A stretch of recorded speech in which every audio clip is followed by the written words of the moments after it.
Have you ever felt like it's your job to fix everything and everyone? Like, if you don't step in, everything will just all fall apart. I know I felt like that. And so I just thought today we could take a moment to talk about what it means to take off your cape. Because sometimes the strongest thing that you can do is to just think about yourself. Not because you don't care, but because caring everyone else is costing you. Most overgivers don't start out that way. We kind of grow into it.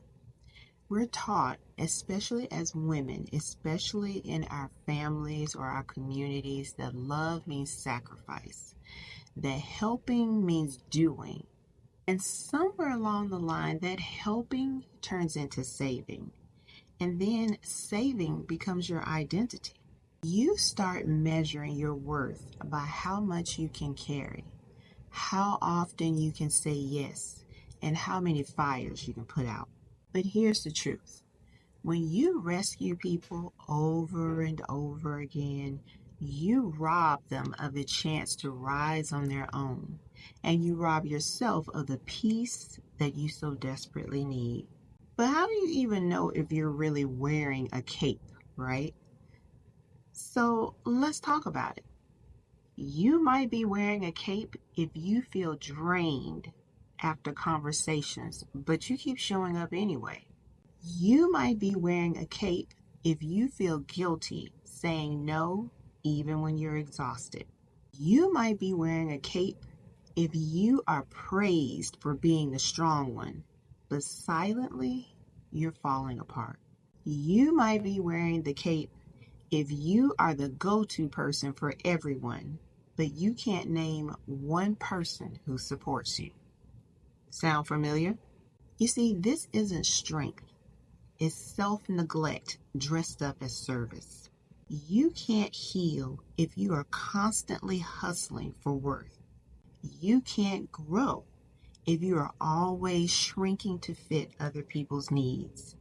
Eventually, the weight of that cape is going to become too heavy. You're going to have resentment and lost time. And it's this quiet ache that really hurts. Like you've been living a life that doesn't even belong to you. Let me tell you that you are not meant to save everyone. Taking off the cape doesn't mean that you stop caring. But what it does mean is that you stop bleeding for people who won't stop to heal their own wounds. It means you say no without explanation and that you offer support, not solutions.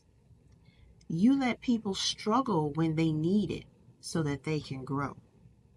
And you check in with yourself before you jump in to help other people. Healing begins when you realize that you are not responsible for everyone's happiness, only your own. If this spoke to you today, I want you to hear this. You're allowed to rest. You're allowed to stop fixing. You're allowed to choose yourself. Because the strongest version of you isn't the one who saves everyone. It's the version of you that saves herself first. Remember, your story matters, your peace matters. Take care of you first.